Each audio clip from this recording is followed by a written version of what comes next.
Hey, good morning. Welcome to the RAMZPAUL Show. It is Tuesday, March 4th, 2025. A rainy day here in the Ozarks. We may even get snow. This is crazy. This global warming making everything cold. But yeah, it's a very wet time. The spring in the Ozarks tends to be a lot of rain. That's just how it is. So it's a rainy day, supposed to clear up a little bit later. Thank you for attending. This is a busy week and we're going to have a lot of fun. If you're new to the show, welcome. Be sure to like and subscribe. I do this show Monday through Friday and I stream concurrently on YouTube and on Rumble and on X. So be sure to subscribe to me on YouTube, Rumble, and follow me on X. I really do appreciate it. And if you want to interact with the show, there's super chats. I'd love to get your comments and questions. It helps support me. Rumble has rants. There's Powerchat link below here. And Stream Elements has a tip feature. Yesterday, someone gave a tip on Stream Elements. So I do appreciate that. And thank you for being here. A little different schedule this week. Typically, usually at Tuesday nights, I have my roundtable with my Substack supporters. And if you haven't yet, join my Substack. It's in the description below to the video. And I put out a column or a video every day. Fridays, it's exclusive to my members. And if you're a member, we have a roundtable every week, usually Tuesday nights. Now, this week is going to be a little different schedule because tonight, President Trump is giving the State of the Union address. He's promising big announcements. There's so much stuff happening right now. And we're going to cover that live here on the RAMZPAUL Show. So that's going to be tonight. So today's show, I'm going to keep to probably about an hour. So if you have questions, get your questions or comments in. Because after this show, then I'm going to set up the show for tonight and get prepared for that. It starts at 9 p.m. Eastern Time. So that's 8 p.m. Central, I will stream. And if you're on YouTube, I'm not going to stream on YouTube because last time Trump spoke, I didn't get a strike, but they removed my video. I don't understand why, because this is, I'm streaming something that has to do with a political discourse, but they have weird copyright on YouTube. So I'm not going to stream on YouTube. It will be on Rumble and on X. So you want to check that out. And it should be a lot of fun. And just so you know how I do my streams, I try not to interrupt much or talk over when President Trump is speaking. After the speech is done tonight, then we will stay on and we will just discuss among ourselves what you guys thought of the speech. And it definitely should be interesting. And I think that Democrats have some empowered black woman to give the response. That should be funny. All right. And just kind of as a little preview to the speech here. Here we go. We're so excited. It's a big day and it's a big night for President Trump. And we know he's going to give a fantastic speech. The theme is the renewal of the American dream. And the renewal of the American dream is underway already. Look at all that President Trump has accomplished in his first month as president. He's going to highlight some of those accomplishments. Yeah, like fixing the border. That's been a big one. He's also going to talk about his plans to fix the economic mess that was created and left for him by Joe Biden in his administration. He's going to dive into foreign policy, talk about his intention to end the war in Ukraine, talk about his plan to bring all of the hostages out of Gaza home. And he's also going to make an ask of Congress tonight. We need more border funding to continue with these deportations that have been incredibly successful because of the efforts of this administration, but we need more resources. So that looks to be the theme. It'll be interesting. Trump's hinted at a big announcement, and people are like, "Oh, what does this mean? Is he going to announce that we're done altogether with Ukraine?" Because yesterday, Trump, the phrase they used is paused funding or military supplies to Ukraine. So that leads you to believe, well, is this permanent or is this just a temporary thing? I hope it's permanent. Other people have been speculating, could we be pulling out of NATO? I think we should. There's no need to be part of NATO. We were part of NATO to help block the Soviet Union and the Warsaw Pact. But, that's over. Communism fell in 1989, but NATO carried on, really without a mission. They tried to repurpose the mission to, we're going to be fighting terrorism, Islamic terrorism. But that was kind of silly. So there's really no need for NATO. We pay for most of it. Europe needs to stand on their own. We need to pull out of Europe. We need to treat the Europeans like they're big boys now, not like they're children. They need to stand up for themselves. And if they can't, well, I'm sorry. They got to determine how they're going to structure their economies. If they want to have a strong military, they can't embrace this climate change hoax, because that's what they've been doing in especially Germany with the Greens. They've been shutting down factories, shutting down petroleum. And, that's fine. If you want to do that, you're not going to be able to have a military to oppose Putin. So you got to make choices, Europe, whatever you want to do. And this is going to force it upon them. In many ways, Europe and Canada, and by the way, I love Europeans. I guess Europeans are my ancestors. So this is kind of a tough love. And Europe helped to shape really modern civilization. But they've been in a real bad way for the last almost, I'd say 60, 70 years. After World War II, Europe really declined, sadly. They became dispirited. They lost their direction. They were susceptible to propaganda. And they became very weak. And it's a shame. It's really a shame what's happened. But in many ways, they act kind of like spoiled teenagers, don't want to get a job, that just hang around all the time, that are always complaining to daddy. Daddy, in this case, is the United States. And they get in trouble and they expect daddy to bail them out. Be like you have a kid. He's just kind of drinks a lot, does drugs, gets into trouble. But daddy's always there to bail them out. That's kind of the way Europe is. In Europe, they need to grow up again. They need to stand on their own. They need to develop their own industries. They need to develop their own military defense. This is just part of being a grown-up in the world. And they got to get serious about things and not embrace all these fads like the climate change and whatever silliness they're doing. And so they're having a fundamental look at how Europe should be. I think we're in a time, this is a fundamental change potentially in world history, at least in the Western civilization. We're starting to re-look. What does it really mean to be Western civilization? Does it mean nothing, just bring in all these Africans and Muslims? Or does it mean we have a right to our homelands? Do we recognize people are different? They're not all the same. Doesn't mean people are better or worse than others, but we have a right to our homelands. Europe's got to work through that. And we have to work through what it means to be a free people. Do we want to censor everyone? What do we want to be? What's our focus? Is it all about pushing homosexuality? Or is there something bigger that we want to strive for? And I think this is a struggle going on in America. We've gone through this. And now we see Donald Trump and we see sort of a reaction against all this woke stuff. But sadly, Europe's followed along and they are big into the woke along with Canada and so forth. So we're seeing a realignment right now. And we got to get out of the 20th century.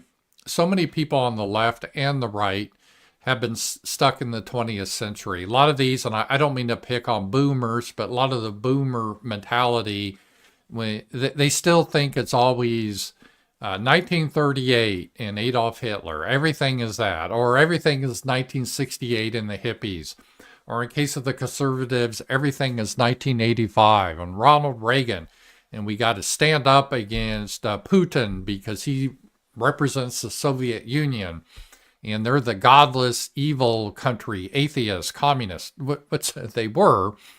But that's changed. I mean, that is all dated. Russia, the Soviet Union no longer exists. They're probably more religious than we are now, definitely more religious than Europe. I don't think they're any less free than Europe. Europe has lost a lot of their freedoms. Europe, you get thrown into jail for free speech. It's a sad situation. But we have so many people that are stuck into a different era that we got to get out of that. We got to understand this is 2025. I don't want to make that. This is the current year argument, but things have changed. We now have the United States. We have China and Russia as the three powers. And there's fundamental changes that are happening all over with the technology and AI. And how are people supposed to make a living with AI if we can't sell our labor anymore? It should be a paradise, right? You have a shorter work week, make the same amount of money because you have machines do it. These are issues. I was just talking to someone in the oil industry the other day, and this is impacting everywhere. So we're going through, I think, a big civilization change. We're going through a transitional period right now. And we got to look ahead and how we want the future of America to be. And I disagree with Donald Trump with some issues, and we'll talk about that today. But I do think we need to break from just being constantly stuck in the past. And if you're a conservative acting like you're National Review columnist in 1985, or we got to stand up to the Soviets, and or if you're on the left, you're always thinking in terms of like the hippie era, which doesn't even make sense anymore because a lot of the ex-hippies are now actually protesting for war. They want war. They want military buildup. They want more nukes. It's really bizarre how this has changed. And the whole idea of right and left is really blurred now. And the old left is kind of gone. You don't really see it much. Now you have this weird wokeness, which stands for not traditional left, but it stands for eliminating the white race. It's attacking men. It's pushing homosexuality.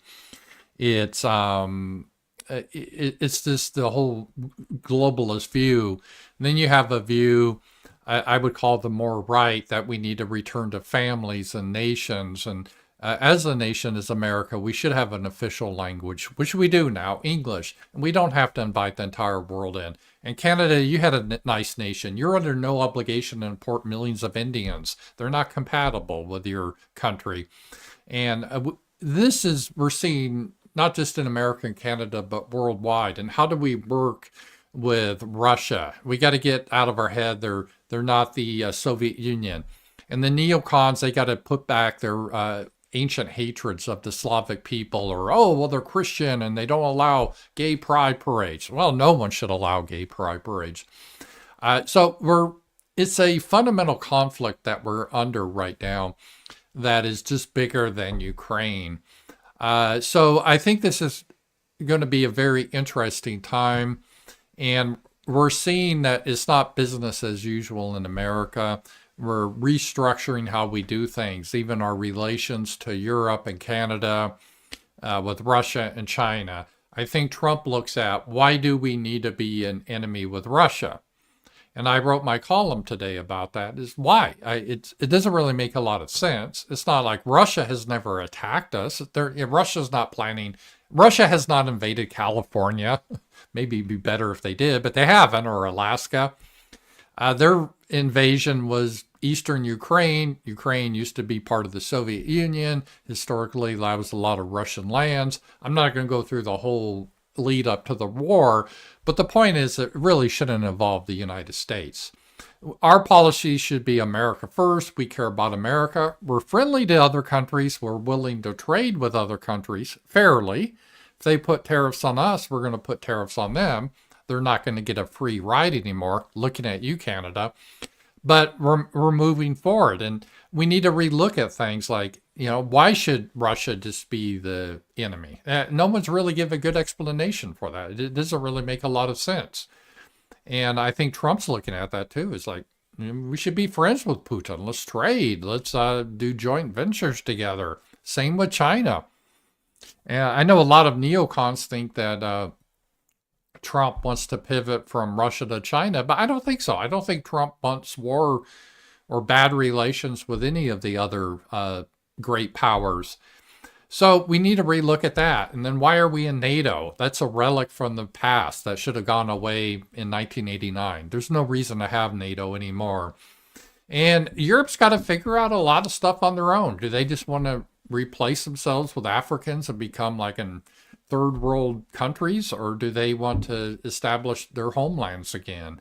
What do they want to stand for, Europe? Just, again, gay sex or something higher? Used to be Christianity. They need to work through this, and they need to provide their own defense. And they got to look at realities. Like if in reality, if you want to be a economic, powerful country, to provide a high standard of living for your people, you need to generate energy. And if you ban energy like the Germans have because of the climate change hoax, well, there's consequences for it.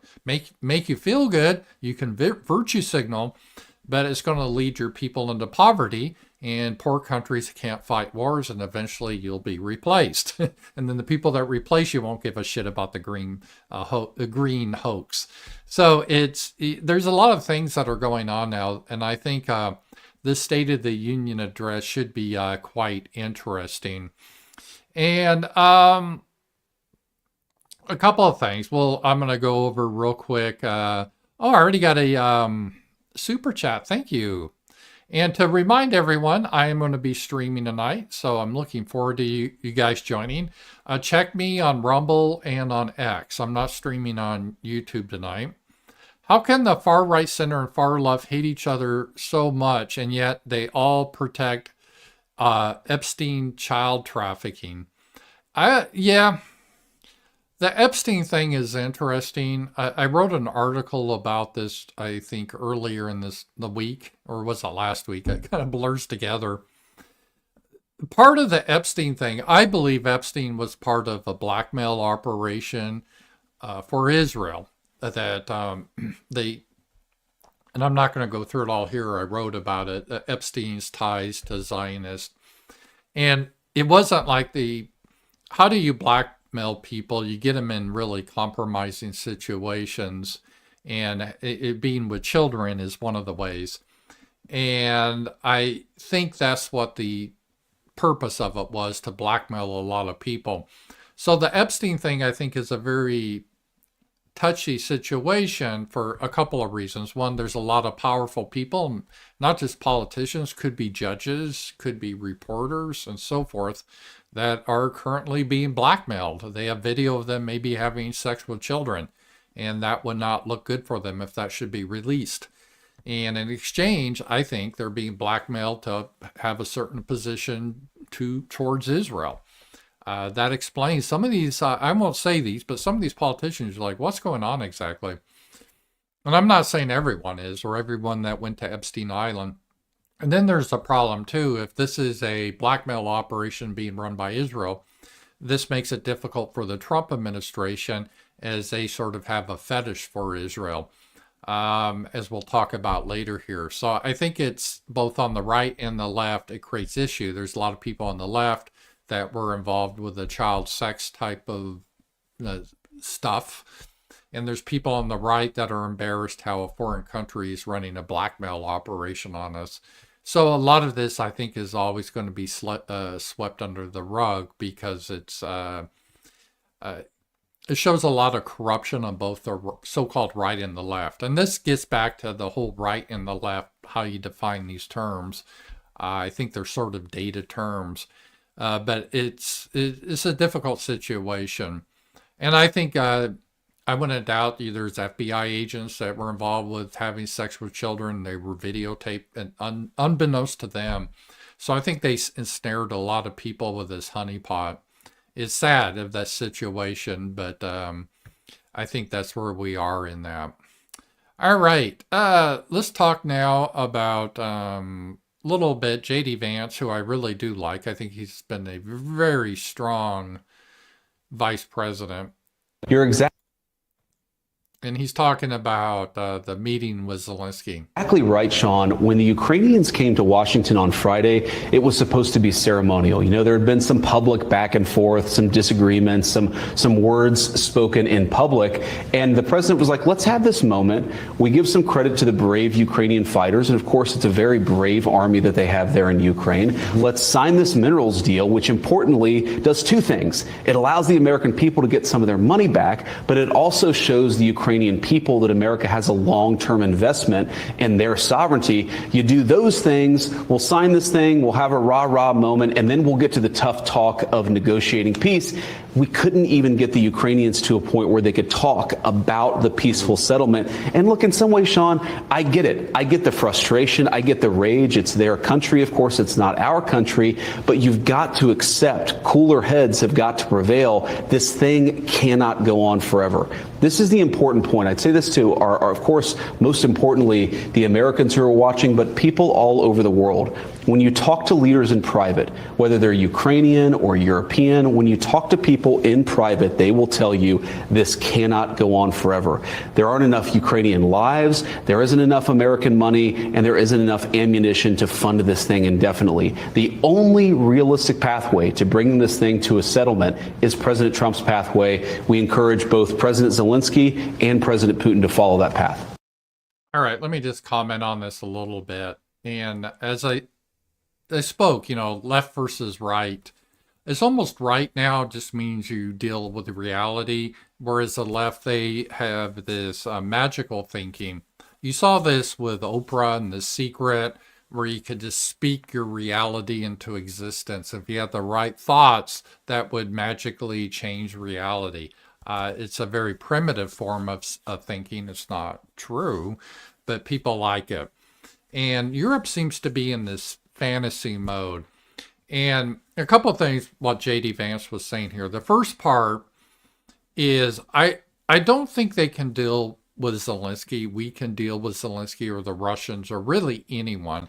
This isn't a one-off with Zelenskyy. Zelenskyy is a very slimy character.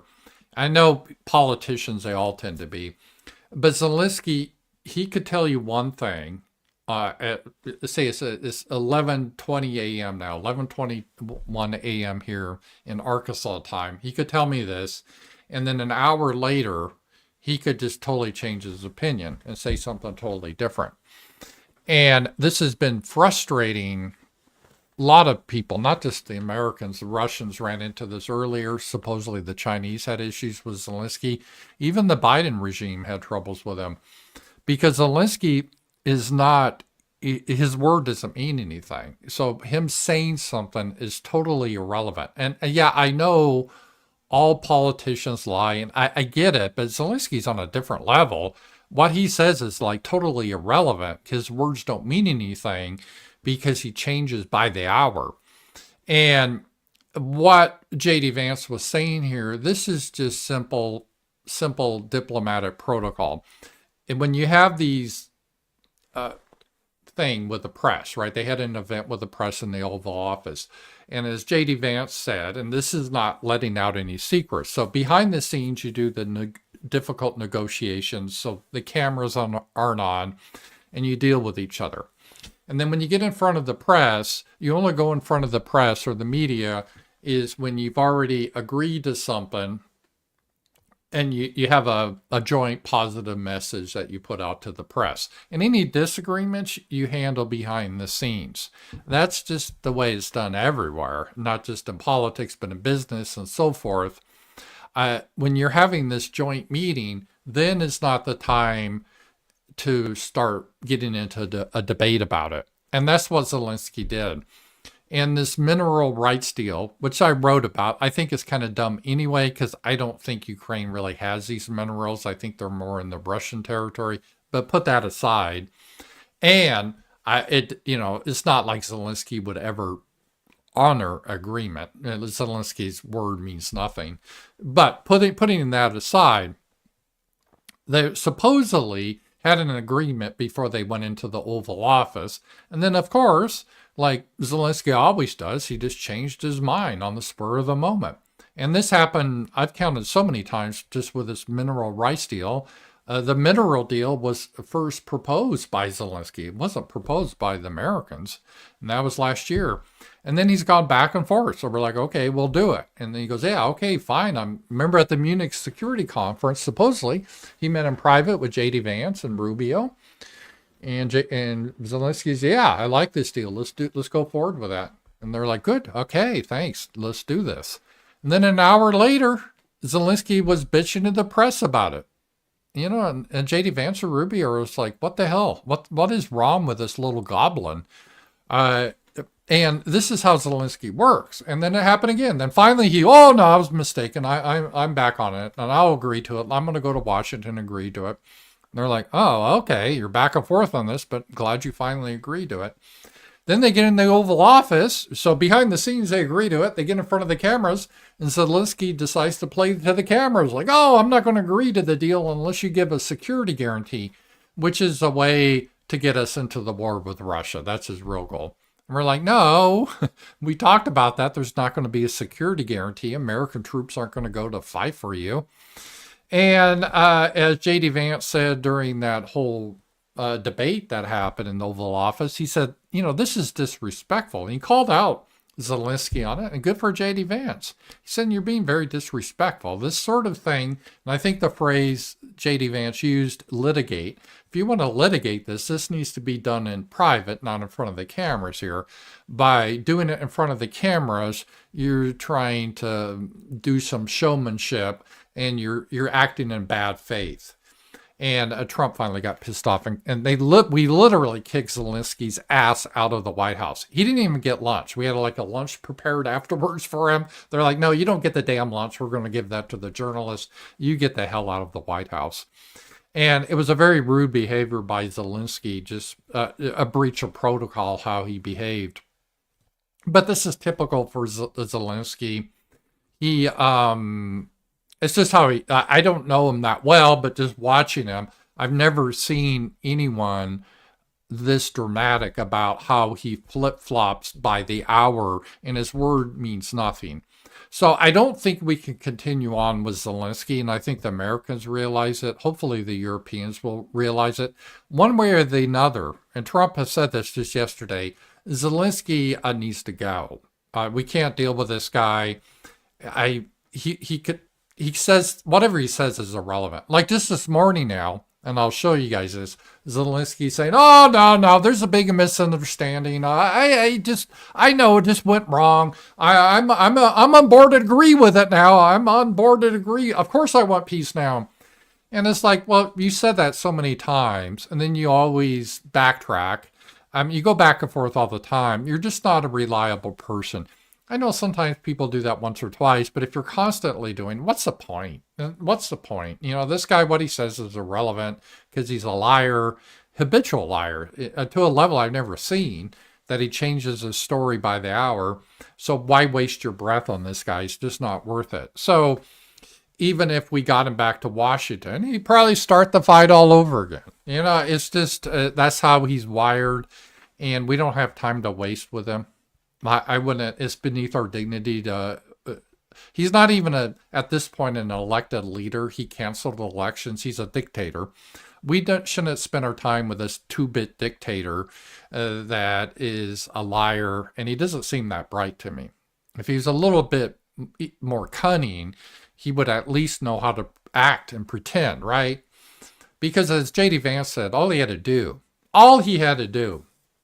was put on a suit, show up, and even if he didn't believe this, even if he was going to double cross us, which I think he would, but even if he thought he was going to double cross us, just put on a suit, show up, smile, say, hey, President Trump, I want to thank the United States. You guys have really supported us for the liberty and freedom. We admire Americans, and you're really an inspiration to us. And I just want to thank you guys so much. And thank you, Mr. President. And thank you for this mineral deal. And I know there's no security guarantees, but this is a help. And God bless America. That's all he had to say. That's all that he had to say. But this idiot couldn't even say that, right? He just had to go on his little, try to re-debate the whole deal in front of the cameras, and he got disrespectful, and he muttered under his breath, called J.D. Vance a bitch. It was just like, what the hell? So Zelenskyy needs to go.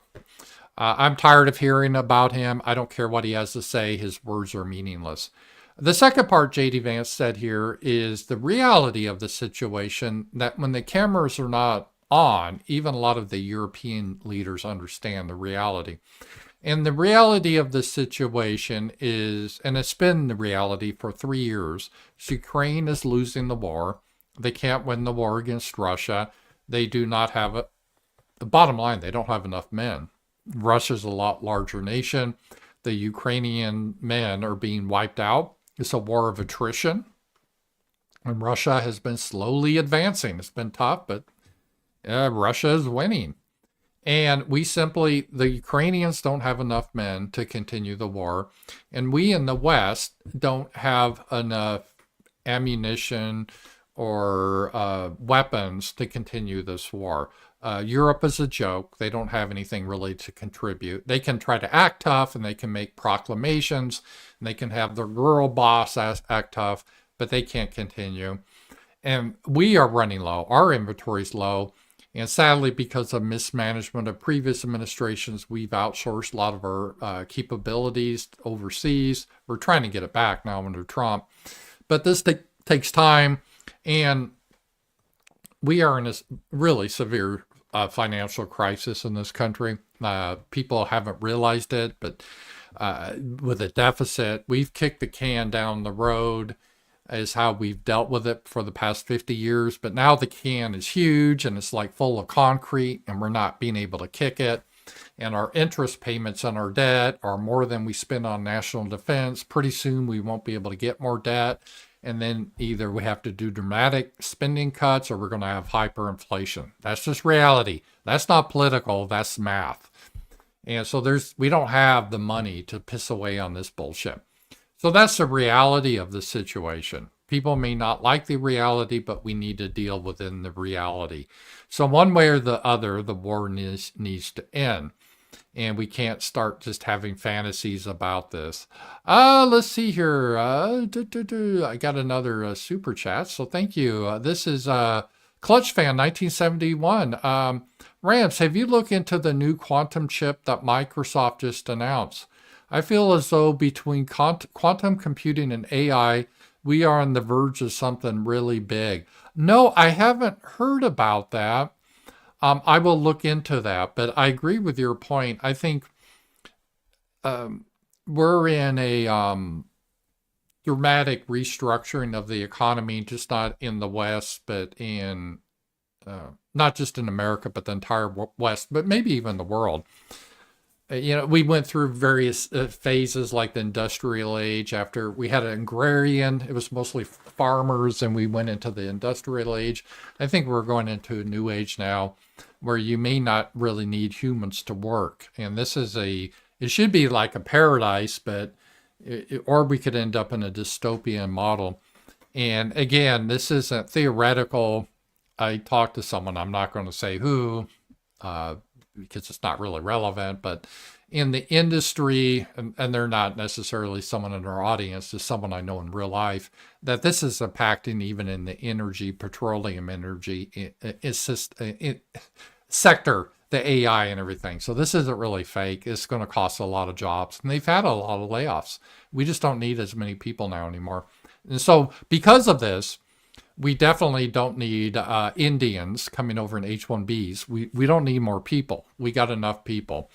So, in fact, we need fewer people coming in. So that is one thing that we can do about it. Thank you. Another one. Pete Jika. The level of propaganda about Trump and his politics here in Europe is crazy. There is zero reasonable coverage. Anything remotely neutral literally is non-existent. So yeah, it's a good question. Why does NATO still exist? Yeah, Europe, if you think our news is bad, they're really in an information bubble in Europe. And part of the reason is in Europe, you can be arrested if you say the wrong thing. And again, I love Europeans. They're my heritage, and I love them more than Asians, or definitely more than Africans or Muslims. I mean, Europeans are my people, and they're brilliant people, and they have a good civilization. But Europeans really need to restructure themselves and get back to who they are as a people.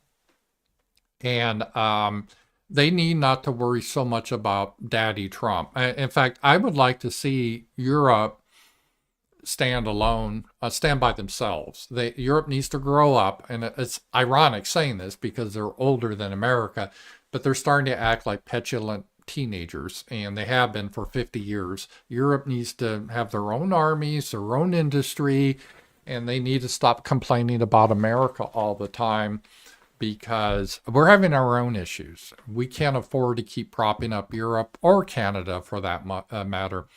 And part of the issue with Canada that Trump has, I think, might be related to the same situation. Again, I love Canadian people, and I think the country of Canada is great. It's like Europe. It's the similar horrible policies. Like Canada, they're trying to replace the white Canadians, and as such, their standard of living has gone down. It's become a dirty, gross place. It used to be very beautiful, but they got to relook how they stand on their own too. And part of the issue with Canada is, I think some people don't. I'm understanding Trump a little better now about the whole Canadian issue. Trump's basic idea now, and I think he is right, and we'll get into these tariffs, is that the way things have worked previously won't work going forward, because we as the United States, we no longer can afford to run these deficits and be screwed by all these nations. And we've always been kind of propping up all these nations, giving them special favors. As this Trump said today, one small thing, but I guess American banks can't operate in Canada, but Canadian banks are allowed to operate in the United States. Yeah, why is that? That doesn't exactly seem fair. And we've been giving all these special policies to keep up, propping up Canada and Europe. And he's saying, yeah, the gravy train's over. And Trump is saying, we're not going to do that anymore. Canada, you got to stand on your own. And Trump's basically saying, I don't think Canada can stand on their own. And if they can't stand on their own, then they should just become part of the United States. Or be happy with your frigid third world country that it'll be reduced to. And I don't want Canada to be part of the United States, and I've explained why, because it would just ruin, I think, America, just because the people vote left there. And again, there's a lot of good Canadians, but it'd be like another California. I think that's misguided. But, Canada is in a tough situation. They really are. I don't think people understand, even Canadians, what in a bad situation they are, because Trump said, yeah, we're not going to prop you up anymore. Sorry, Canada. Well, people aren't, and again, I was talking to this guy in the energy field last night, and again, he's not like a viewer of my show or anything. He's just someone else I know otherwise, right? And he was saying, in Canada, they have, I think they call sour oil. It's not a very good quality, but they don't have any refineries in Canada to refine the oil. They have to ship to the United States. Do you understand that? They can't do it in Canada because of the green policies, man. So Canada's fucked themselves because of their bullshit climate change policies. So I was like, yeah, bitches, you got to rely on us. And by the way, we're going to put a damn tariff on all that oil coming in here. So if you want to refine it, it's going to cost you, Canada. It's going to cost you pretty. So what are you going to do? You're going to build your own refineries? But that will make Greta Thunberg cry. So you got to decide, So again, Canada's either got to. Trump's basically saying Canada either needs to grow up and become independent and get rid of all this woke bullshit and develop their own industries.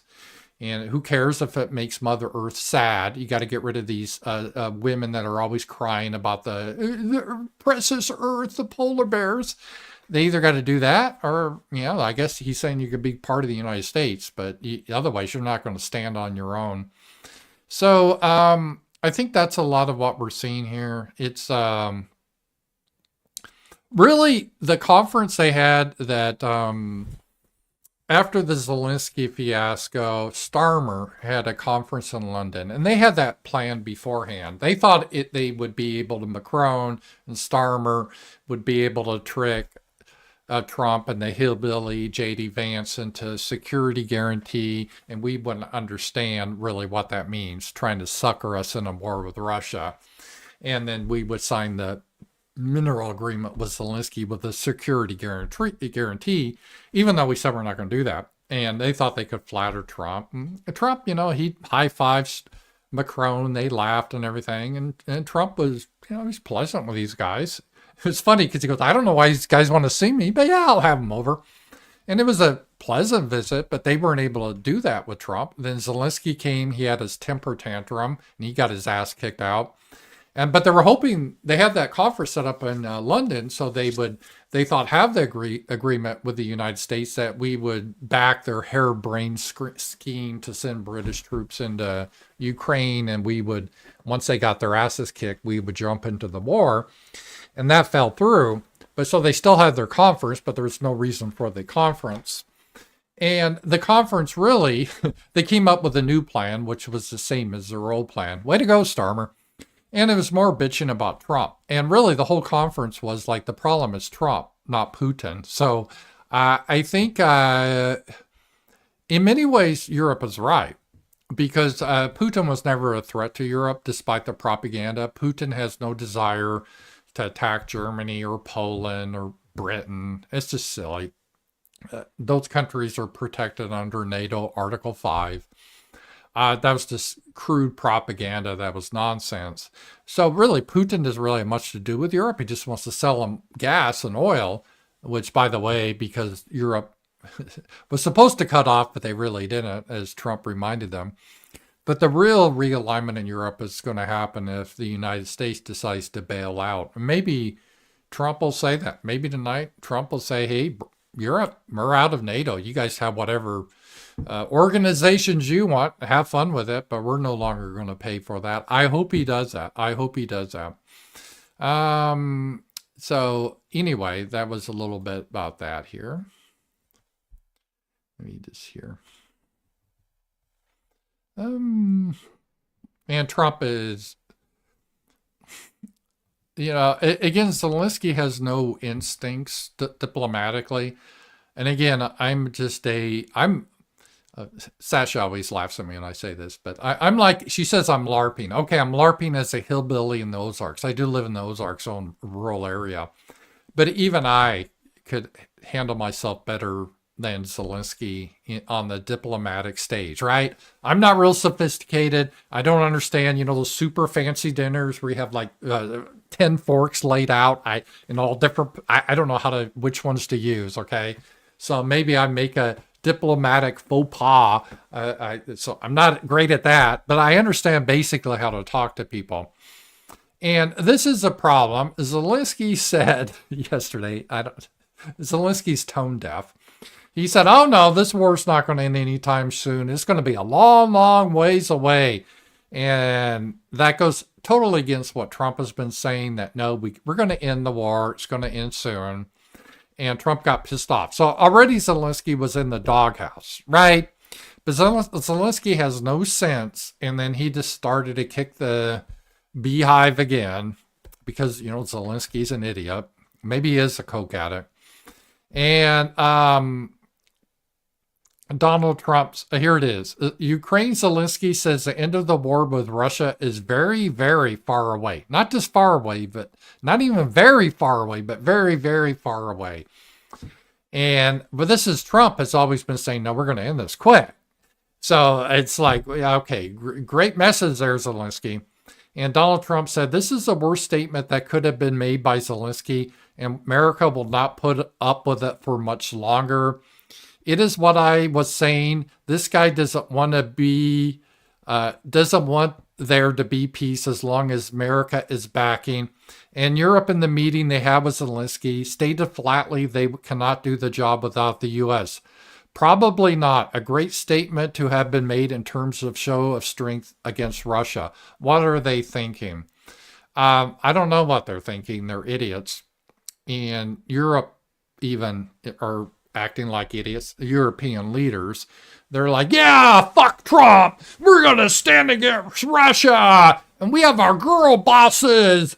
And then they're like, yeah, but we need America to, bail us out. It's not a good message. So Trump is just, Trump wouldn't it be too sad if someone should string Zelenskyy up? And I mean that literally. He wouldn't be upset. And just yesterday, the Trump administration has stopped financing new weapon sales to Ukraine. and is considering freezing weapon shipments from the U.S. stockpile. So new shipments have been stopped. The ones currently in process we're considering to stop. And this is all the backdrop of Zelenskyy claiming he wants the war to last a very, very long time. And even though the Americans they had a come to Jesus moment with him, and I know Zelensky's not a Christian, but it's like, Zelenskyy, we don't have endless amounts of money to give to you for this war. You need to make peace, and you need to negotiate in good faith. And if you're not willing to do that, maybe we should find someone else that will do that. And we can arrange someone else maybe to take over for you. Just saying. And this wasn't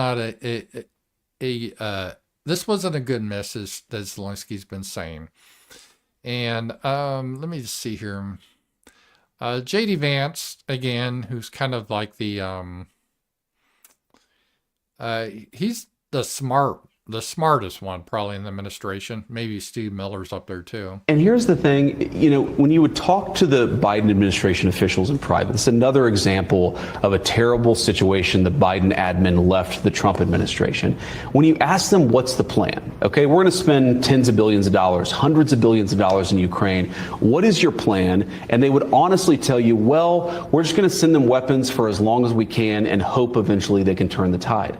Hope is not a strategy. Throwing money and ammunition at a terrible conflict, that is not a strategy. The only guy in town with a strategy is the President of the United States, and everybody needs to follow his lead. What scares me is Zelenskyy, when he says it's going to go on for years, how many more lives are going to be lost? He's not going to have a country to save at the end of that. The minerals deal would have provided the monies to rebuild their country and a strong U.S. presence and maybe European troops as well. And this is an important part of it. The president knows that, look, if you want real security guarantees, if you want to actually ensure that Vladimir Putin does not invade Ukraine again, the very best security guarantee is to give Americans economic upside in the future of Ukraine. That is a way better security guarantee than 20,000 troops from some random country that hasn't fought a war in 30 or 40 years.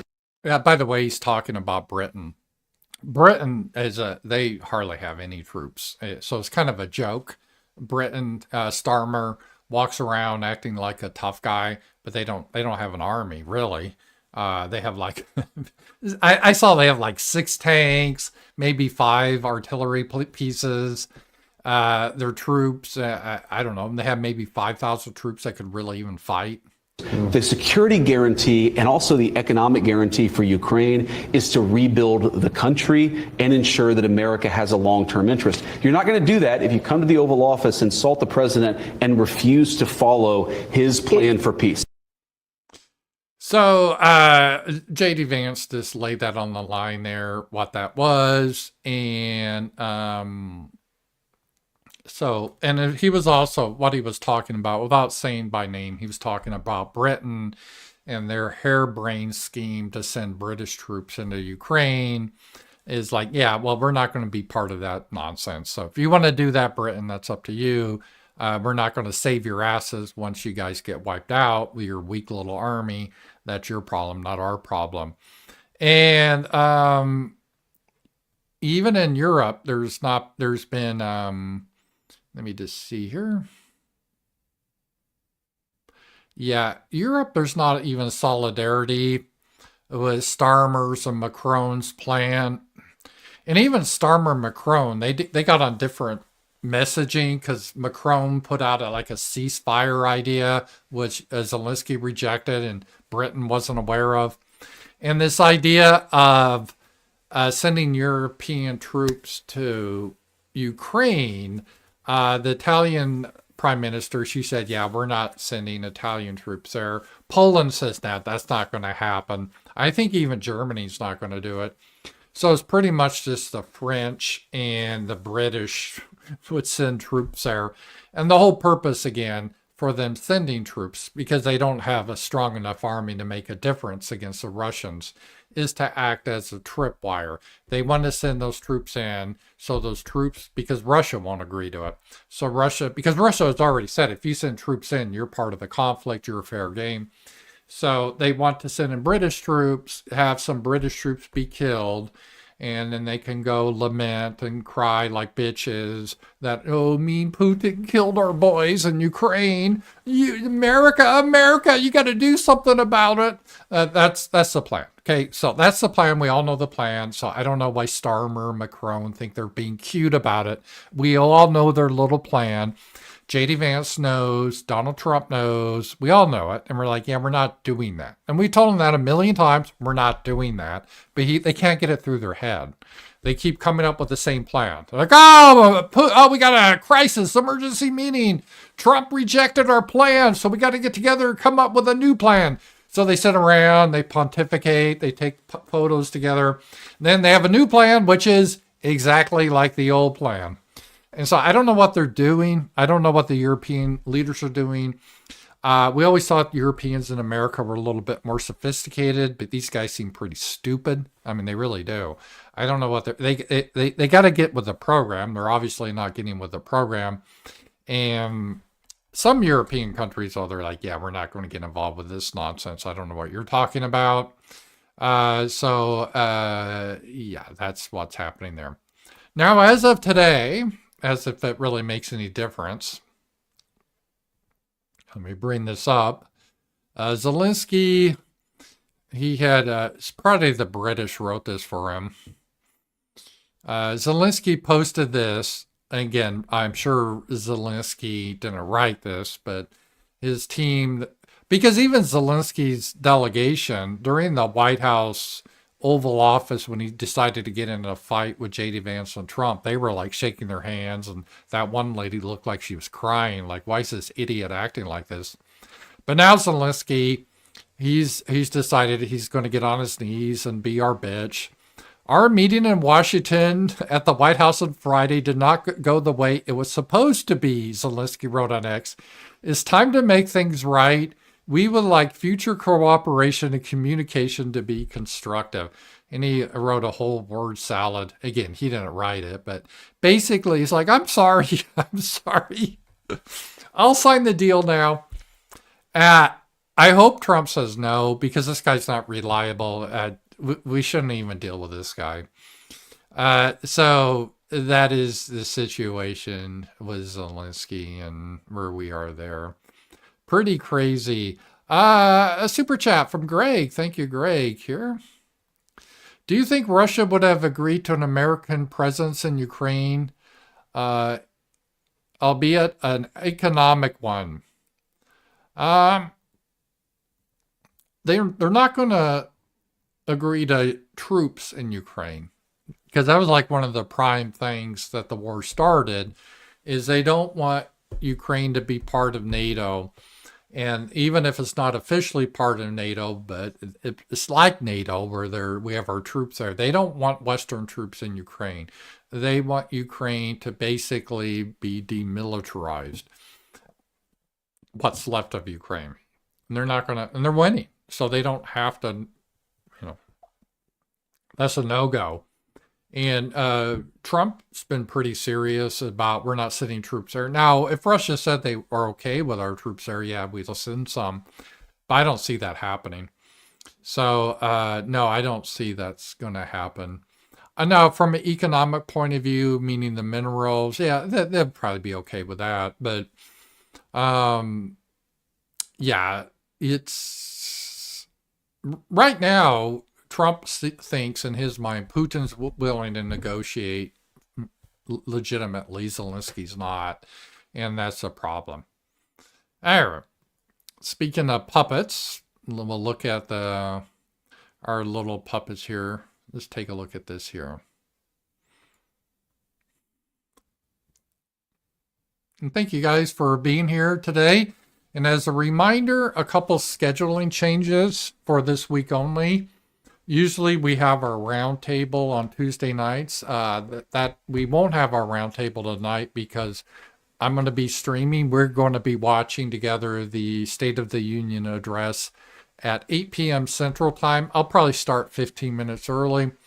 I'll put out the link after the show. It will be on Rumble and X exclusive. I'm not going to stream on YouTube because who knows.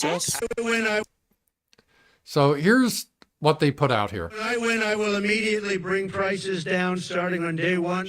That ain't true. That's what you just heard. Since day one of Donald Trump's presidency. So these are these people, the Democrats, they supposedly just sat down and were putting out their own videos. And look at, they're saying the exact same words. Prices are not down, they're up. Inflation is getting worse, not better. The prices of grocery, gas, housing, eggs, of essentials, it's not getting better, it's getting worse. Meanwhile, Donald Trump has done nothing, goose eggs, to lower prices. Instead, he's pardoned violent criminals who savagely beat police officers. On January 6th. He's letting Elon Musk take a chainsaw to vital government programs and then, even worse, giving him access to Americans' most sensitive data, Social Security numbers, tax returns, health care. These guys are such horror. So this is, supposedly they were just giving their message about what they think about President Trump. You know, like from the heart. Like I would sit down, or you, and have a camera on, we'll just talk to the people. They're not. They're obviously reading a script. They're saying the exact same lines. The question is, who fed them these lines and told them to say these lines? He's fired thousands of essential workers, people who help our veterans get their benefits, people fighting Ebola in Africa so it doesn't come here. He's frozen funding for vital programs that so many American families need. Cancer research, education funding, payments to family farmers. It goes on and on. But these people are fake. It's all astroturf. They're just developing. This is really amazing if you think about it. So yeah, this is the Democrats, how they are responding. So that is crazy. Okay, a couple other things that Trump did.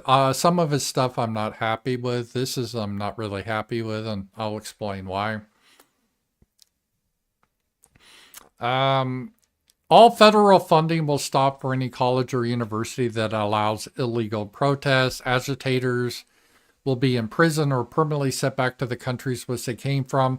American students will be permanently expelled or, depending on the crime, arrested. No mass. Thank you for your attention to this matter.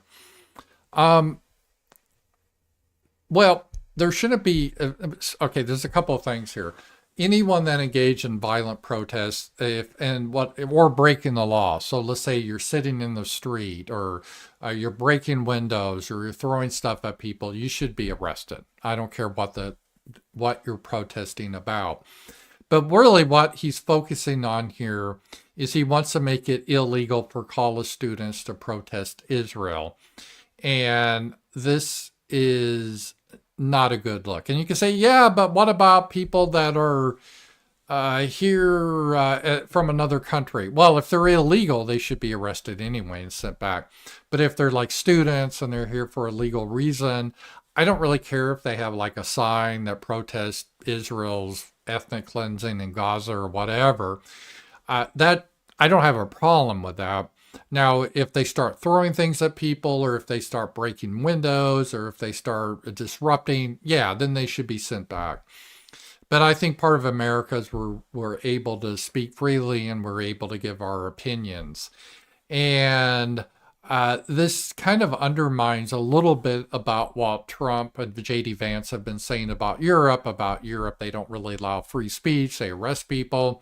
Like if you protest at an abortion clinic in Europe, even if you silent pray at an abortion clinic, you're thrown into prison. Then to say, yeah, well, that's horrendous, and it is horrendous. But then turn around and say, yeah, but we're not going to allow anyone to protest Israel. No. And again, it doesn't matter if you like Israel or hate Israel. You should be allowed to protest Israel or any other country. Now, peacefully, not violently. If you do it violently, you should be arrested. I have no tolerance for any violent protest, but otherwise you should be allowed to protest. So this is part of the deal that is a blind spot from this administration, where And we see it already. This was disappointing with RFK Jr. He's supposed to be working on our health.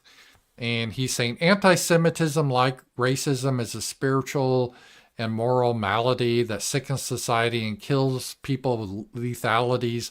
So this shouldn't be for Senator Kennedy to worry about, Secretary Kennedy, Health Secretary. If people want to be anti-Semitic, that's their point of view. They should have a right to be that way. They may have reasons for being that way. Same with so-called racism. This isn't the business of the American government to get involved with. And it's sad to see this. It's almost like the Trump administration is against all this anti-woke stuff, except when it comes to Jews or Israel. And then they're extremely woke. You dare not criticize our little protected group. But yeah, okay.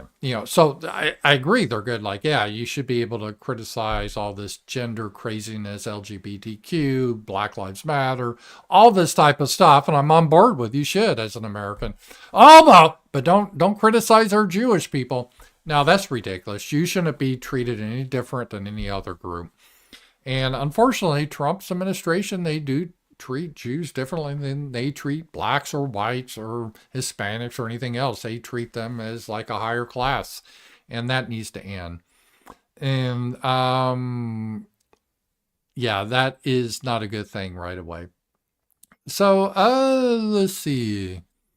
I think I'm gonna, like I said, I was wrapping up a little early today, and it's been a good show. And I wanted to just keep it an hour today because of tonight. I'm going to be back on tonight. So I'll be back on tonight. I think it's 8 Central. So I'll set it up probably about 7:45.